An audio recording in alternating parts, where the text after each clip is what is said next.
আল্লামা ইসহাক রহমাতুল্লাহি আলাইহি তিনি তার রচিত দরস মিশকাতের মধ্যে উল্লেখ করেন চারটি কারণে মানুষ মানুষকে ভালোবাসে। এক নাম্বার হচ্ছে সৌন্দর্যতা। ও মুসলমান শোনো, আমার নবী কেমন সৌন্দর্য ছিল গো। আল্লাহর নবীর সাহাবী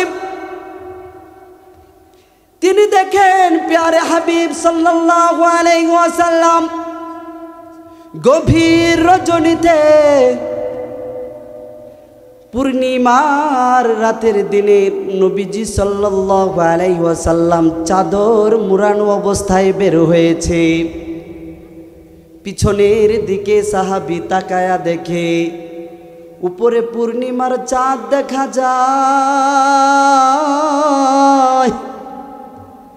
আল্লাহর নবীর সাহাবী একবার নবীর চেহারার মুবারকের দিকে তাকায়, আবার পূর্ণিমার চাঁদের দিকে তাকায়। এ মুসলমান, একটু গভীর মনোযোগ দাও। নবীর চেহারা সৌন্দর্য কেমন ছিল, নবী আমার কেমন সুন্দর ছিল। সাহাবী সন্দেহের মধ্যে পড়ে গিয়েছে, তারাদ্দুদের মধ্যে পড়ে গিয়েছে, নবীর চেহারা সুন্দর নাকি পূর্ণিমার চাঁদটা সুন্দর। আল্লাহু আকবার। আল্লাহর নবীর সাহাবী একবার পূর্ণিমার চাঁদের দিকে তাকায়, আবার নবীর চেহারা লাবণ্যময় মমতাময় চেহারার দিকে তাকায়। সর্বশেষ এই সিদ্ধান্ত নিতে বাধ্য হয়, আমার নবীর চেহারা পূর্ণিমার চাঁদের চেয়েও সুন্দর ছিল। সুবহানাল্লাহ পড়বেন না? একটু সামনে আসেন, সামনে আসেন।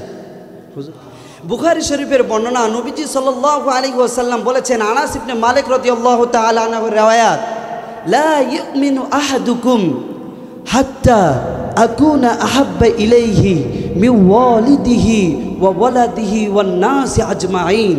নবীজি সাল্লাল্লাহু আলাইহি ওয়াসাল্লাম বলেন, তোমাদের মধ্য থেকে কেউ পরিপূর্ণ ঈমানদার হতে পারবে না যতদিন না পর্যন্ত তোমাদের মধ্য থেকে কেউ আমি নবীকে তার প্রিয় সন্তান থেকে বেশি ভালোবাসবে, যতক্ষণ না পর্যন্ত আমি নবীকে তার পিতা মাতার চাইতে সবচাইতে বেশি ভালোবাসবে।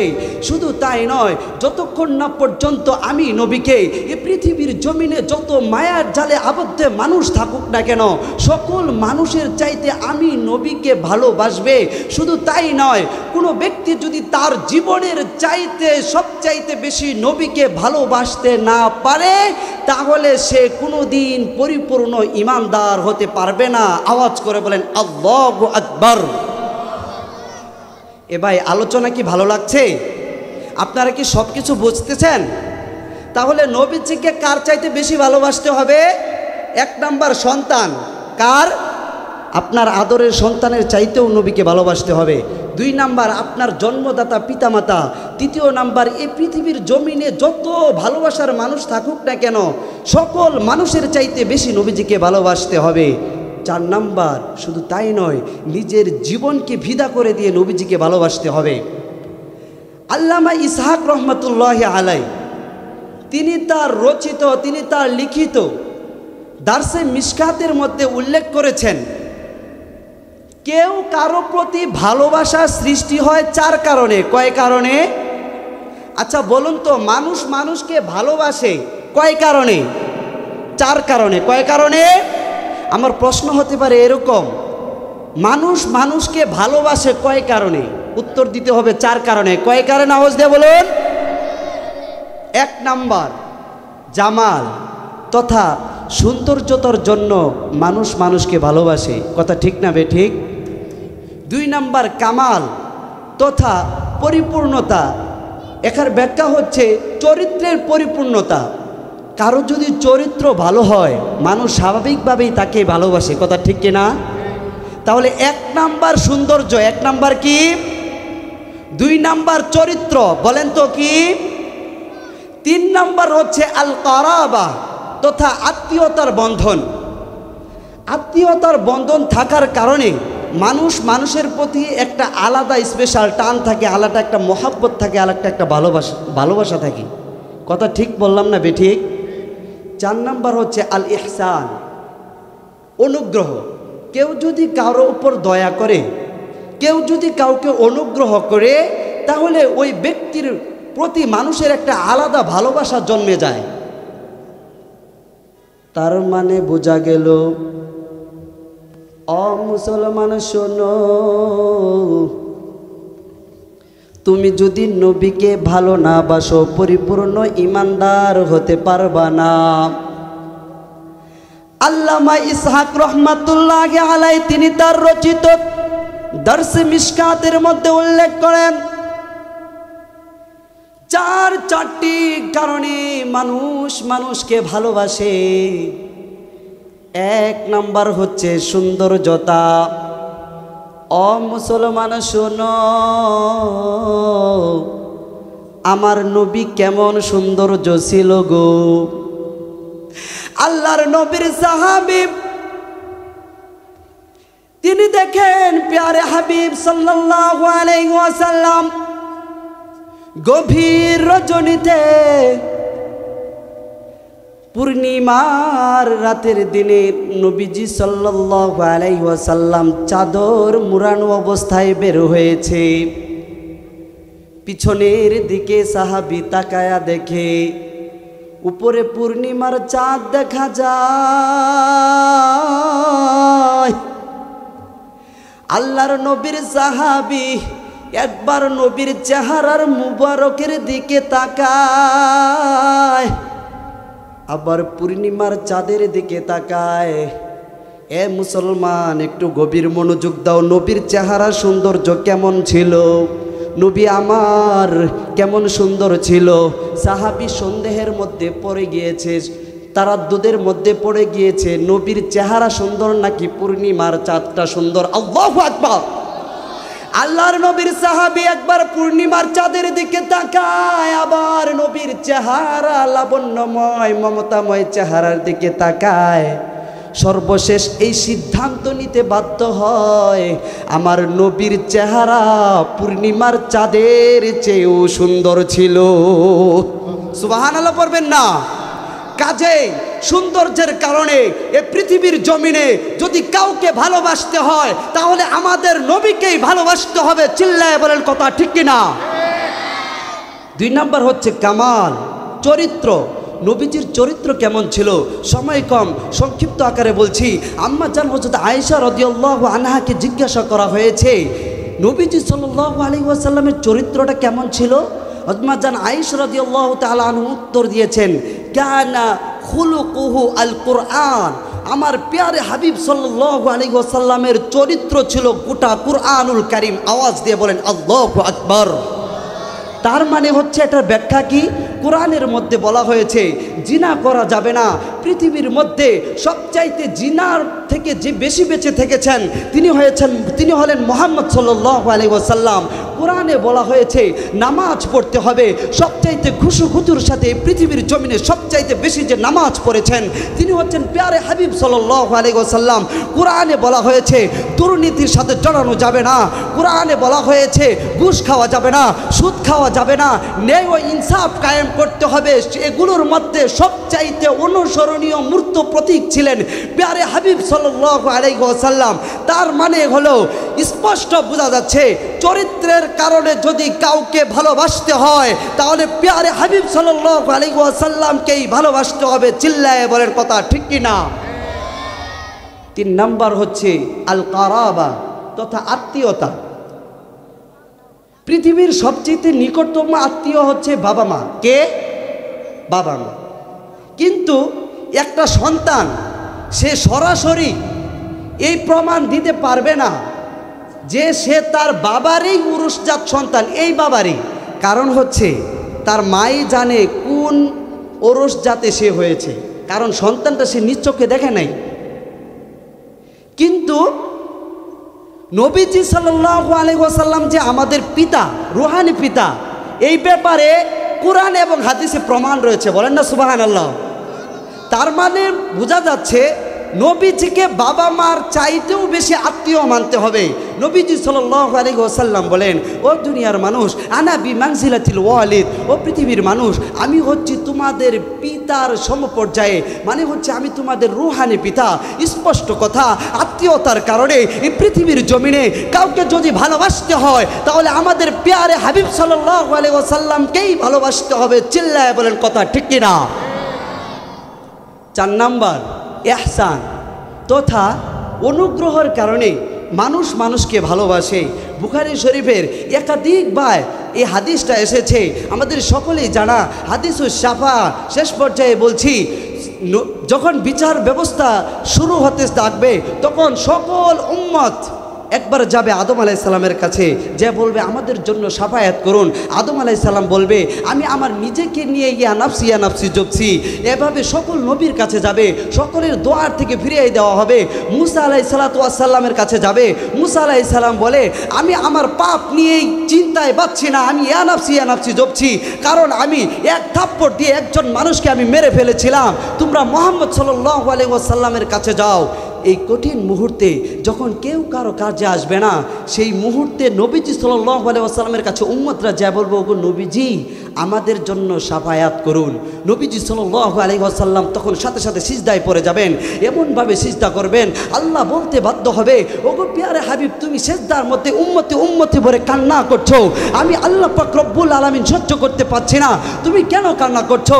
আল্লাহ পাক রব্বুল আলামিনের প্রশ্নের উত্তরে প্যারে হাবিব সাল্লাল্লাহু আলাইহি ওয়াসাল্লাম উত্তর দেয়, ইয়া উম্মতি ইয়া আল্লাহ আমার উম্মতের কি হবে, আমার উম্মতের কি হবে? আওয়াজ দিয়ে বলেন আল্লাহু আকবার। নবীজি মাথা তুলবেন না। আল্লাহ পাক রব্বুল আলামিন যখন বলবেন ইয়া ফাশফা তুশাফা অরফা রাসাক ফাশফা তুশাফা, ওগো নবীজি আপনি আপনার মাথা তুলুন, আপনি এখন আপনার উম্মতের ব্যাপারে যা শাফায়াত করবেন আমি আজকে তাই কবুল করে নেব। আওয়াজ করে বলেন সুবহানাল্লাহ। আখিরাতে যেদিন কেউ কারো কোনো কাজে আসবে না, সর্বোচ্চ পর্যায়ের অনুগ্রহ যিনি করবেন তিনিই হচ্ছেন মুহাম্মদ সাল্লাল্লাহু আলাইহি ওয়াসাল্লাম। কাজেই যদি অনুগ্রহের কারণে এই পৃথিবীর জমিনে কাউকে বেশি ভালোবাসতেই হয়, আওয়াজ করে বলেন কাকে ভালোবাসতে হবে? বলেন না, কাকে ভালোবাসতে হবে? নবীজিকে। তার মানে বোঝা গেল সৌন্দর্যের কারণে ভালোবাসতে হলে নবীজিকে ভালোবাসতে হবে, আত্মীয়তার বন্ধনের কারণে বেশি ভালোবাসতে হলে নবীজিকে ভালোবাসতে হবে। তার মানে বোঝা গেল অনুগ্রহের কারণে কাউকে ভালোবাসতে হলে নবীজিকে ভালোবাসতে হবে, চরিত্রের কারণে কাউকে ভালোবাসলে নবীজিকে ভালোবাসতেই হবে। আর দুনিয়ার মানুষ এই 4 কারণের এক কারণ পাওয়া গেলেই তাকে ভালোবাসার মধ্যে জীবন দিয়ে দেয়। তাহলে দুনিয়ায় যদি এই অবস্থা হয় তাহলে নবীজির মধ্যে এই 4টা কারণ পরিপূর্ণভাবে পাওয়া গিয়েছে, তাকে কিভাবে ভালোবাসতে হবে একটু চিন্তা করে দেখুন। তাহলে বলেন তো নবীজিকে সবচাইতে জীবনে সবচাইতে বেশি ভালোবাসতে হবে কি হবে না? আওয়াজ দিয়ে বলেন হবে কি হবে না? একটা প্রশ্নের উত্তর দিয়েই 1 মিনিটের ভিতরে শেষ করে দেব। প্রশ্ন জাগতে পারে, নবীজি সাল্লাল্লাহু আলাইহি ওয়াসাল্লাম পৃথিবীর জমিনে সবচাইতে বেশি সুন্দর ছিলেন, এটাও তো প্রশ্ন জাগে। আমরা জানি পৃথিবীর সবচাইতে সুন্দর তো ইউসুফ নবীও ছিল না? ভাই প্রশ্ন জাগে কি জাগে না? প্রশ্ন জাগে।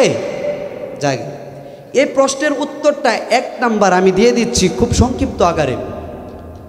ইউসুফ আলাইহিস সালাতু ওয়াস সালামের সৌন্দর্যটা ছিল সার্বিক সমষ্টিগত দিক বিবেচনা করে, কিন্তু আমার নবী এমন সুন্দর ছিল প্রত্যেকটা অঙ্গ প্রত্যঙ্গ মুস্তাকিল স্বতন্ত্রভাবে পৃথিবীর জমিনে সবচাইতে বেশি সুন্দর ছিল।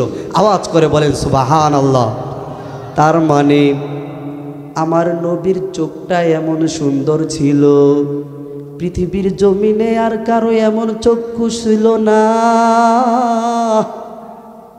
আমার নবীর দাড়ি মুবারক, চেহারা মুবারক, ঠোঁট মুবারক, নাক মুবারক এমন সৌন্দর্য ছিল গো, এই পৃথিবীর জমিনে দ্বিতীয় কারো এমন চোখ এমন নাক আর ছিল না।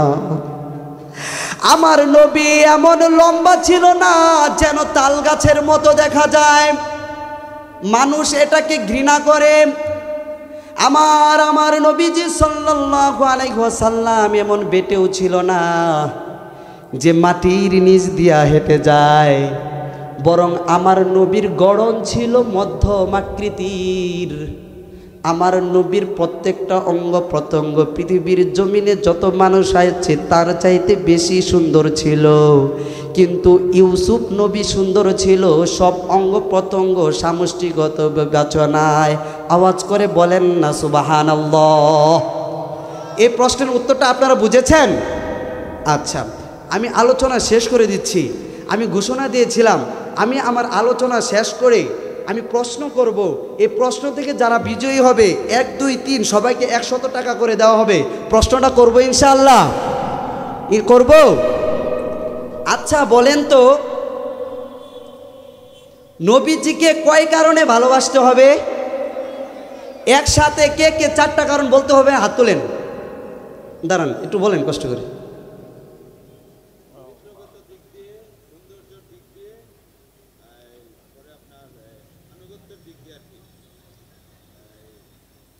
আচ্ছা আরেকজন পারবেন? আপনি দাঁড়ান বলেন।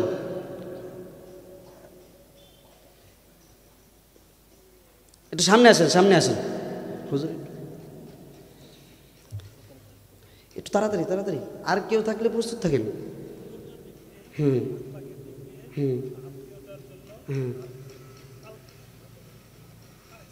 হ্যাঁ, মাশাআল্লাহ। সকলে বলেন মাশাআল্লাহ, মারহাবা। ভাই আপনার নাম কি? হ্যাঁ, ভাইয়াকে 100 টাকা দিচ্ছি। আচ্ছা আরেকটা প্রশ্ন করি। আচ্ছা বলেন তো, ইউসুফ নবী তো সুন্দর ছিল, মুহাম্মদ সাল্লাল্লাহু আলাইহি ওয়াসাল্লাম সুন্দর ছিল, কিন্তু এই প্রশ্নের উত্তরটা কি যে কে বেশি সবচেয়ে বেশি সুন্দর ছিল? নবীজি। কিভাবে? জি হ্যাঁ, 3 জন হয়ে গেছে। কে আগে বলছেন? আপনি? আপনি না, মুরব্বী। আচ্ছা আরেকটা প্রশ্ন করি। হ্যাঁ মুরব্বী কেটে যাবে। আচ্ছা আরেকটা প্রশ্ন করে শেষ করে দেই। আচ্ছা বলুন তো, নবীজিকে যে সবচাইতে বেশি ভালোবাসতে হবে এটা তো হাদিসের আলোকে জানলাম। আমরা যে বললাম 4 কারণ, এই 4 কারণটা কে বলেছেন? বলতে পারবেন? আচ্ছা আত্মীয় বলতে নবীজি কোন দিক দিয়ে আত্মীয় এটা কে বলতে পারবেন? আচ্ছা তুমি দাঁড়াও পিছিয়ে, এই যে হ্যাঁ হ্যাঁ হ্যাঁ হ্যাঁ, রুহানি কি দিক দিয়ে? মা বাবা না কোন দিক দিয়ে? হ্যাঁ ওকে, বাবার দিক দিয়ে না? আচ্ছা ঠিক আছে। ওয়াখির দাওয়ানা আলহামদুলিল্লাহি রাব্বিল আলামিন। আফওয়ান শেখ।